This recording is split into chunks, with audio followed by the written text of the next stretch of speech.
This program will demonstrate the presence of antenna standing waves and the effects of polarization, ground plane, and director elements. It will be presented by Arthur Greenberg, a licensed radio operator since 1924 and a holder of an extra class amateur license and a commercial license. He will be assisted by Madeline Greenberg, a licensed operator since 1950 and holder of an advanced class license. This demonstration was conceived and developed by Arthur Greenberg. For review, the power developed by a radio transmitter is present at the output of that transmitter. To obtain maximum radiation, the transmitter must feed a resonant antenna. For an antenna to be resonant, its electrical length should appear to equal the wavelength of the radio signal or be a multiple of that wavelength, such as a half wave or a quarter wavelength. The radiated signal is polarized, as determined by the position of its electrical and magnetic lines of force. These are determined by the position of the antenna's radiating element. An antenna should either be horizontally polarized, the electrical lines of force running parallel to ground, or vertically polarized, the lines of force running perpendicular to ground. We have here a dipole antenna connected with a coaxial cable to our transmitter. The transmitter has a power output of about 15 watts and its associated power supply, of course. In discussing the antenna system, we should point out that on the other side we have a receiving antenna. We'll do most of our concentrating on the transmitting area of the system, but we should give you some descriptions of a part of the items and what they're doing so that you have a better picture of what we're going to demonstrate. Here we have a dipole antenna that's being fed with the power from the transmitter, and I want you to see something very interesting. You know, you may have read in the books that you have standing waves on the antenna or on the transmission line, and it's almost impossible in reading these books to comprehend what they mean by standing waves of voltage and current. Well, we're going to try to show it to you in actuality. We have an aluminum bar here, and the aluminum bar is split at the center. There's a little insulator at the center so that we have a split dipole being fed with this coaxial line. It's a solid aluminum bar, but I want you to see something. We have standing waves of current. Now I have a little lamp. Now a lamp lights by virtue of current. When the filament inside that lamp senses current, the filament gets hot and emits a light. Now if you notice when I turn on the transmitter, this little light at the center is lit. Can you all see that? Now let's see something else. Now don't forget, this lamp is bridged across 1 inch or 2 inches of the aluminum itself. On ordinary thinking, that would be a short circuit. But when we're dealing with radio frequencies, there's a skin effect that takes place, and all of the current and all of the voltage is on the skin of this element. Not through the element, but on the skin of the element. And by putting this lamp just across the 2 inches of this aluminum at the current loop, I'm able to light that light. That being the case, and since we saw in the pictures in the books that these ends of the antenna are voltage loop, let's see what happens. I have here a fluorescent lamp. The fluorescent lamp contains a gas. When that gas is subjected to a voltage, it will ionize the gas, and then the fluorescent coating will give off a light. That being the case, we're going to put the lamp to the end of the antenna, and I want you to notice the fluorescent lamp lit. Now that's being lit by the voltage that's developed in the end of the antenna. If I put the same lamp toward the center of the antenna, it's not lit at all. Now don't forget, this is 1 bar of aluminum. The other end of the antenna has a voltage loop. By the same token, if we bring this toward the center, you don't have the voltage loop, you have the current loop. So that you have to be able to understand what they mean by standing waves, and this is a very, very vivid and visual demonstration of the standing waves of voltage and standing waves of current on this dipole antenna. Now when we examine the dipole antenna, I created a little pickup antenna which is nothing more than a dipole split in the center, and I have a little incandescent lamp connected to it. Now, when I bring this pickup antenna parallel to the broadcasting antenna, I want you to notice how that light lights up. Now, a dipole antenna has the characteristics of radiating on both sides of that dipole antenna, so that if I put my pickup antenna on this side, it lights up. By the same virtue, if I put it on this side, it will also light up. Now, on the sides of the antenna, there's no pickup. Another thing I want to point out to you is that this antenna is horizontally polarized. Now, what does that mean? That means if your receiving antenna is in a vertical mode, vertical position, the RF will not be picked up very well by the receiving antenna. This antenna is horizontally polarized. Now, the same effect will take place when I use this antenna in a pickup mode, because now when I turn this around in a plane opposing the receiving antenna, the signal falls off. If you remember, when I brought this antenna over to the side, there is no pickup. So the dipole antenna is broadcasting with two tremendous lobes on either side. And I hope that that's clear to you.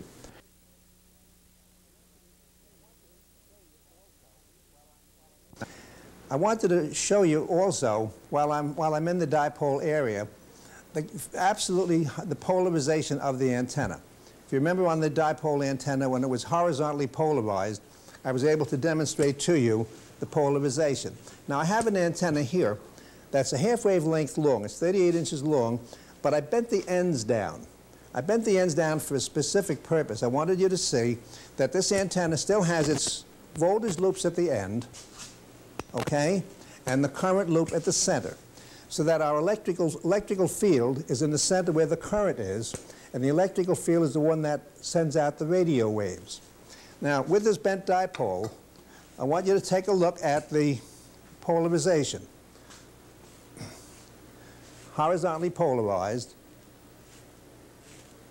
This should give you a very definite understanding that even though these ends are part of the antenna itself, and it's one bar of aluminum, that the current portion is the portion that's doing the radiating, and therefore when I have this in its plane, it radiates. In the horizontal plane, the voltage portion does not radiate. There is a little current being radiated. If I put this very close to it, I'm sure you'll see a little bit of light, because don't forget, as I pointed out to you before, the current is maximum at the center, falling off to zero at the ends. But there is a little bit of current here, so that there is some radiation from this bent portion, but a very minimal amount. But that's the way the radiation takes place within the current portion of the antenna, and it's very important that you understand that, okay? Now we're going to go into the vertical antenna. And I have here a quarter wave magnetic base antenna. Of course, this one has been secured for the use in our demonstration, so that this length of it, is applicable to the 146 megahertz that we're using as our transmit frequency. We have a little lamp connected across a portion of the current portion of the antenna, and let's see what happens when we turn the power on. I don't know whether you can see it or not, but the light is lit rather dimly, but it's lit. And I just want to point something out when it comes to this type of antenna. A quarter wavelength antenna of itself is not a resonant length antenna. In order for it to be a resonant length antenna and to accept the power and radiate it, the power that you have available in the car or whatever, this antenna has to look like a resonant antenna. And the resonant antenna means that it should have a ground plane effect. And in the case of your car, of course, you're putting it on the roof of your car, which is metal, and that creates the ground plane effect. Now, what we did was we brought along a cookie sheet, just an ordinary cookie sheet from Madeline's kitchen, and we're going to try it and see what happens when I put the same antenna onto a metal base. Now, before I try this, I'm going to burn this bulb out for sure. I'm going to put a high current bulb in the place of this. I only put that low current bulb in there so that you could see it in the situation where I had it without the base. Now, this should be a high current bulb. Let's see if I'm right.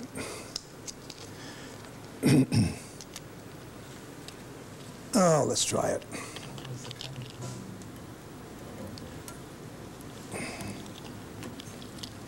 Is it lit there? I don't know whether you can see the intensity of the lamp now as compared to what it was before. We'll switch it back and forth. We'll switch it back and forth. Can you see that all right?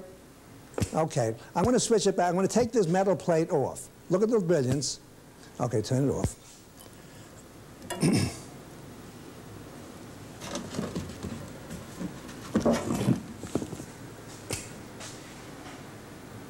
I don't know whether you can see it lit or not. Probably not. Very dim. Very, very dim. Now watch what happens when I put this onto the metal pan. The antenna now is looking at resonance. This plate is filling in the other side of the quarter wave antenna as far as the transmission line is concerned, so that now the power from the transmission line is able to see its impedance and get the power into the antenna for radiation. Yeah. I want to point out that in your vertical antenna, or like I told you in any antenna, the top of the antenna is always a voltage loop. Yeah.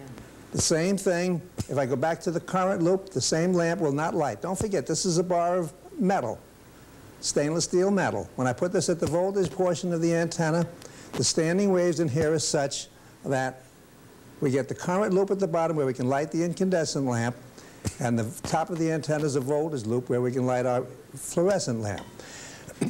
Well, Madeline wants me to show you how the pickup antenna of this antenna goes. Here's our pickup antenna in a vertical mode. Remember the other one was horizontal? In this case, our pickup antenna has to be in a vertical mode, vertical position, in order to pick up the RF. And the other one was just exactly the opposite. But here we have our antenna. This antenna is radiating. You remember the dipole had its radiation on two sides? This antenna is omnidirectional, and you get radiation all around the antenna, completely around the antenna. The antenna is radiating in the form of two loops.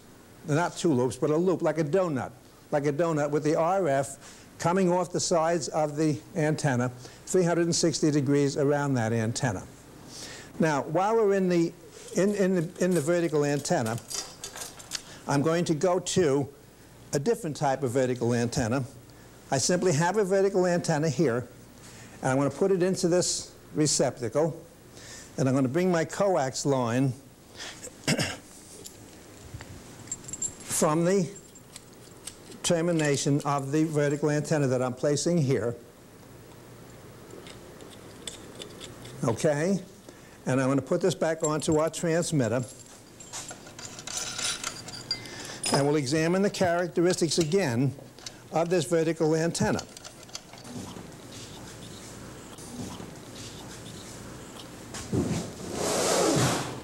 Oh, try it, man. No, it may be lit. Try it again. The light is not lighting. Let's see if it's getting any radiation at all. Try it. Yes, there is some radiation from it. Now, this is very interesting. That bulb is not lighting. I'm going to check. I'm going to do something here to demonstrate the difference in the quarter wave antenna when it looks at ground plane. The four radials, the four little wire radials. Try that again, dear. Nothing. All right. Turn it off. I have here 4 pieces of wire. These are going to be our ground plane. These are the same length as our quarter wave vertical antenna, and I'm simply going to clip them on to a portion of the base of the antenna at the termination of the antenna. Okay? Now all we did was clip on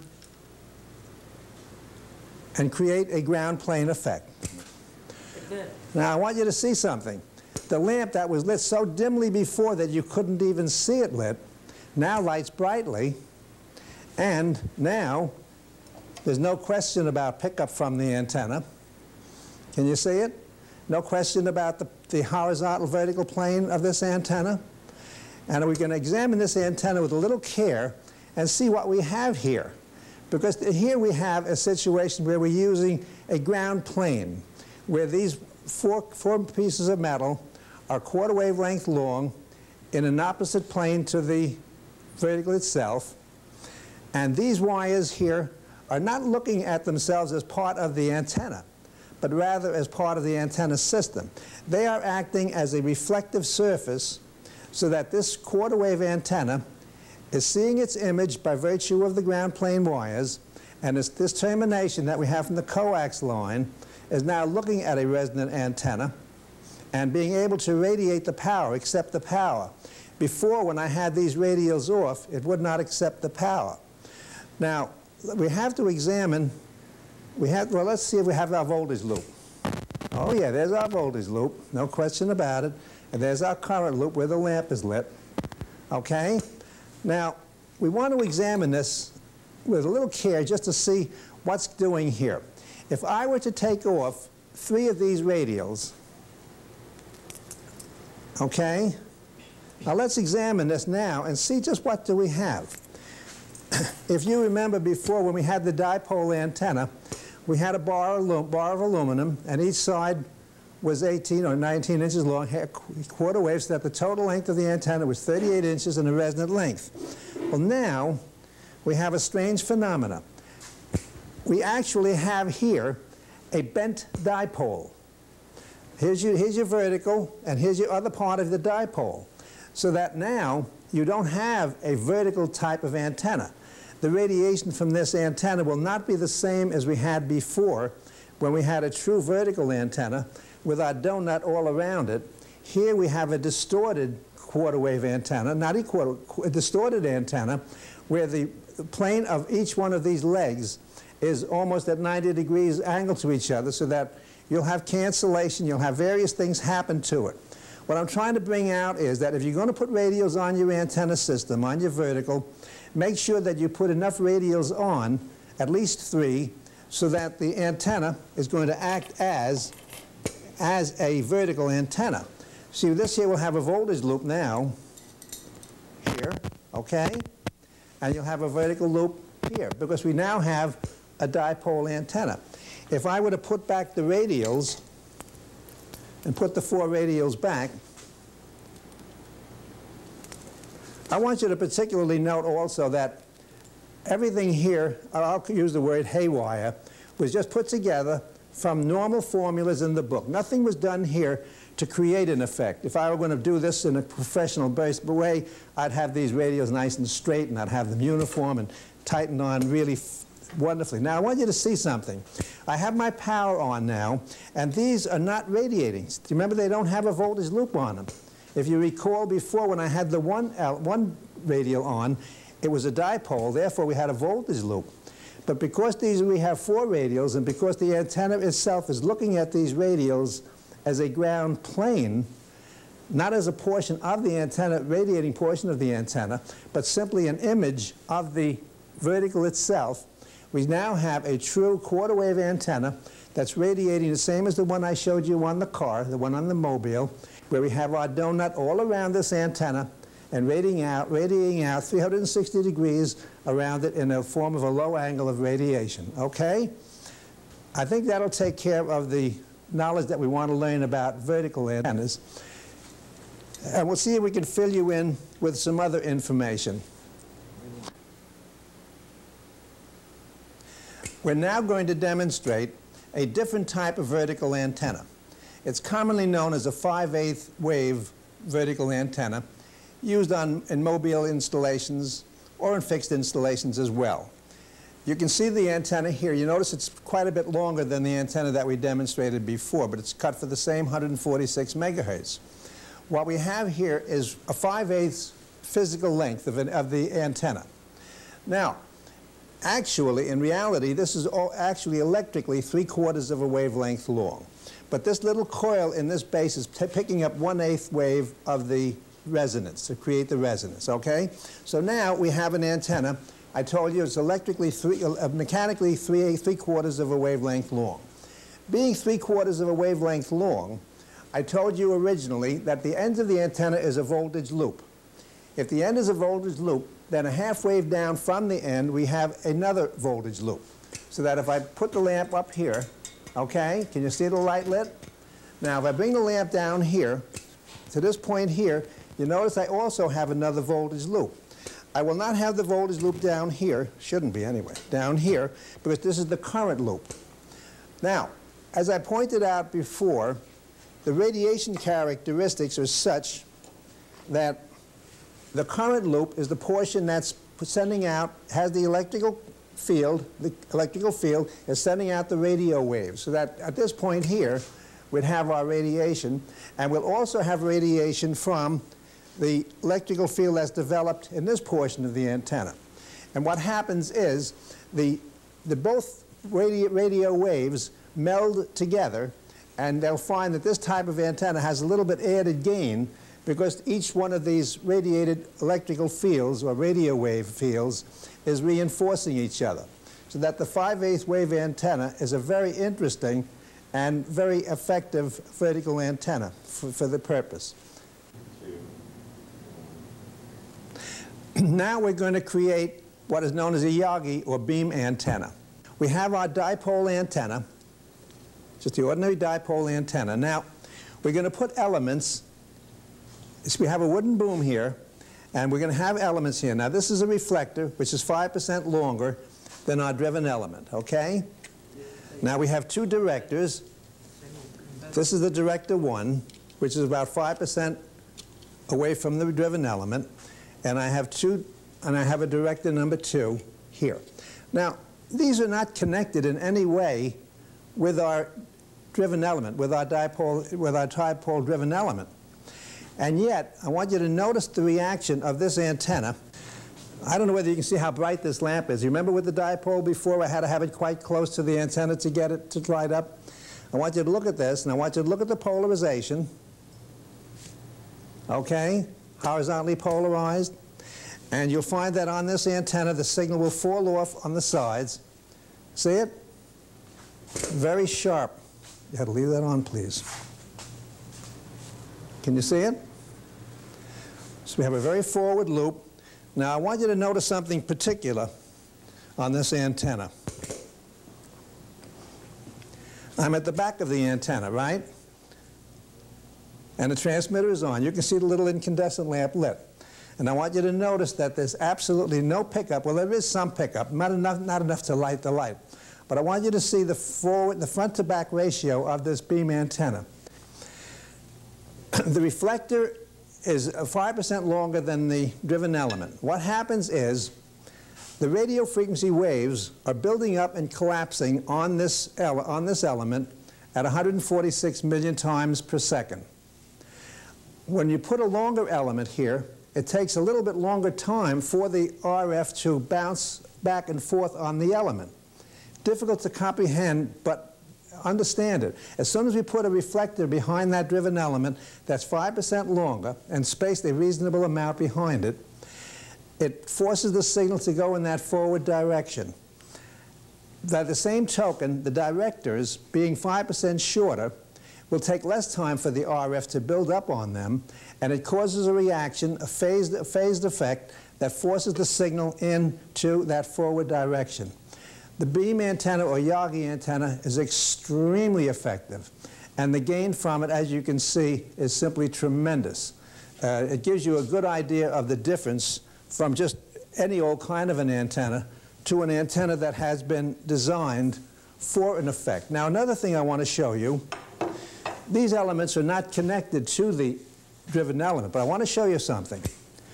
We know we have a voltage loop on the antenna, but you also have voltage loops on the parasitic elements, just as well as you have on the driven element. In other words, there are standing waves of voltage and current on the parasitic elements, which are coupled to the driven element, and that's what's causing that signal to be forced into that forward direction. And I hope that you can understand it. I hope it's vivid enough for you to understand. You didn't say it was a wooden bowl? Yes, I did. Okay, we're now going to demonstrate a quad antenna. A quad antenna gives the same characteristics as the beam antenna that we showed you before. We have a quad antenna. It's fed at the base here with this coax line from the transmitter. And a quad is a full wavelength long in element length. Being full wavelength long now, we can discuss it in two ways. We can either say this is a full wavelength, or we can consider it as two half wavelengths. And we're going to discuss it as two half wavelengths for a very obvious reason. If you notice, we have a current loop at this top portion, and we have a current loop at this bottom portion. The bottom portion, of course, is the portion right by the termination. Now, this is the portion that's doing the radiating of the electrical field in the radio waves. Since we have two radiating areas, they're both radiating and they're both tending to reinforce each other, so that this antenna has a little bit more gain than a two-element yagi. As a matter of fact, this antenna would be about the equivalent of a three-element yagi in actual effectiveness at the receiving end. I want you to notice that the antenna has a voltage loop on the side, okay? And of course, there'd be no voltage loop here. That's the current loop. And it's the same situation that we had before when we demonstrated the standing waves on the dipole or on the yagi or whatever. So that's a very effective antenna. I want to also show you the directional characteristics of the antenna. We have here my pickup antenna. I don't know whether you can see the light on the pickup antenna or not. If I just turn it just a little bit, the light goes out. You see it? It's a very sharp lobe in the forward direction, and there'll be very little pickup from the back of the antenna. The quad does not have quite as much front-to-back ratio as the yagi, but in the forward direction, it's extremely effective. And even though the wire is in the form of a square, don't forget it's horizontally polarized because that's where the current loop is. We bring this into the vertical plane, no light. In the horizontal plane, plenty of radiation. So that it's a very effective antenna and a very good antenna. So much for the quad. The delta loop is an effective antenna. It's basically a full wave loop. And we have the same situation that we had before on the quad loop, where we have a current loop at the top and a current loop at the bottom. The antenna is basically horizontally polarized, okay, and effective, of course, on both sides. It was developed primarily because it's easy to support, particularly on the lower frequencies where we're dealing with 4 megahertz or 7 megahertz, where you have antennas that are in the 120-foot range or in the 66-foot range, where this could be strung between two trees or two supports. And it's a very effective antenna and a good antenna. And we thought that in view of the demonstration, we should put this into the comparisons between antennas. So much for the delta loop.